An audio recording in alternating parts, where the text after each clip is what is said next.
Da-abroad ka? Alam mo, kapag mag-abroad ka, dapat buo at malakas ang loob mo.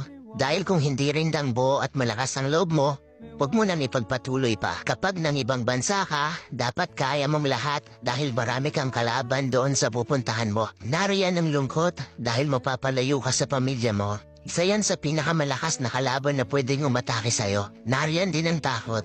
Takot at pagkabalisa kung maayos ba ang lugar na mapupuntahan mo. Maaari ka ring panghinaan ng loob dahil tanging sarili mo lang ang tutulong sa'yo sa oras ng pangangailangan mo. Pwede ka ding ma-depress dahil sa sobrang daming problema na darating sa'yo at lalo na hindi mo pa kasama ang pamilya mo sa tabi mo. Pagkawala ng pag-asa na makakamit mo pa ba ang pangarap mo dahil kulang pa ang panggastos mo kaysa sa sinasahod mo. At marami pang iba. Ilan lang yan sa maaari mong maranasan kapag nanibang bansa ka. Pero dapat kapag nag-abroad ka, kaya mong magtiis at magsakripisyo para sa pangarap mo. Kaya mong indahin ang lahat ng lungkot para sa pamilya mo.